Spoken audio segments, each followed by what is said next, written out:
आपल्याला आधी एका वाटीचं किंवा कपाचं माप घ्यायचंय। मी इथं वाटीचं माप घेतलंय। 1 वाटी ही मुगाची डाळ घेतली आणि अर्धा वाटी तांदूळ घेतलाय। तांदूळ कुठला पण जाड बारीक कुठलाही वापरू शकता तुम्ही।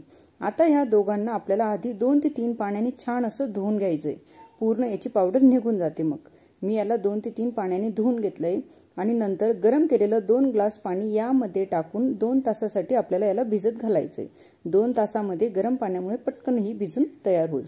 2 तास झालेले आहेत। आता याचं पाणी आपल्याला वेगळं करून घ्यायचंय। मी इथं चाळणी घेतली आणि खाली एक पातेली घेतली। त्यामध्ये हे पाणी पूर्ण आपल्याला निथळून घ्यायचंय। चाळणीमध्ये पूर्ण डाळ काढून घेतलीये आणि पाणी वेगळं झालंय। आता ह्या डाळीला पूर्ण पाणी निथळल्यानंतर एका मिक्सरच्या भांड्यामध्ये टाकून घ्यायचे। मी इथं मिक्सरचं भांडं घेतलंय।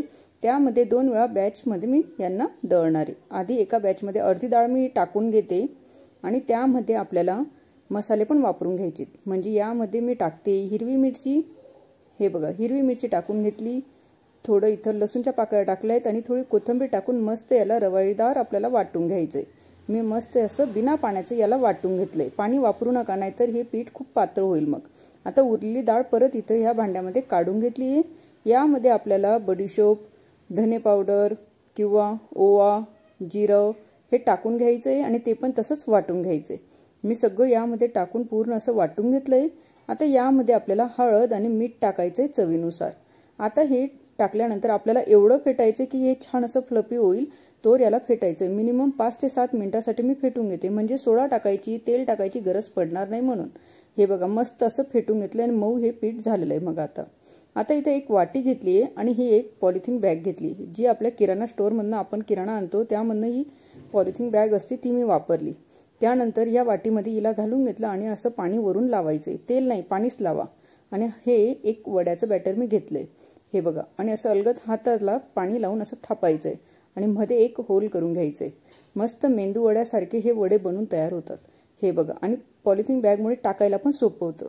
सुती कपड्यामुळे लवकर हे टाकले जात नाही, पण हे कॅरी बॅगने पटकन टाकले जातात। तेल मस्त मीडियम फ्लेमवर गरम करायला ठेवलंय आणि हे वडे बघा किती अलगद हे पडतायत। आता मीडियम फ्लेमवर मस्त गोल्डन कलर येईल तोवर यांना मस्त परतायचंय। यांना लगेच मी पालथं मारून घेते। तळताना मीडियम फ्लेमवर तळा, हाय फ्लेमवर जर तळले तर मध्ये कच्चे राहतील आणि लो फ्लेमवर जर तळले तर मध्ये तेल जाईल। म्हणून मीडियम फ्लेमवर मस्त गोल्डन कलर आला तोवर मी यांना तळून घेते। हे बघा अशा पद्धतीने मस्त छान असा पिवळसर गोल्डन कलर आलाय तोवर याला मी तळून घेतलंय आणि आता यांना मी काढून घेते। मस्त फुगून तयार झालेत, बिना तेलाचे बिना सोडा टाकत मस्त फुलून तयार होतात, कारण मी याला खूप 7 ते 8 मिनिटांसाठी फेटून घेतलं होतं या पिठाला म्हणून। असेच सगळे वडे मी तळून घेतले आणि त्यासोबत गरमागरम हिरवी मिरची तळून घेतली होती। मस्त सॉस सोबत हिरव्या चटणी सोबत खायला आपले वडे तयार आहेत। हाय ना मस्त मुगाच्या डाळीपासून मेंदू वडे बनून तयार झालेत। किती खस्ते मस्त कुरकुरीत हे वडे बनून तयार झालेत। व्हिडिओ जर आवडले असेल तर लाईक शेअर सबस्क्राईब नक्की करा आणि माझ्या चॅनलला सबस्क्राईब केल्याशिवाय जाऊ नका। चला मग भेटूया पुढच्या व्हिडिओमध्ये। बाय।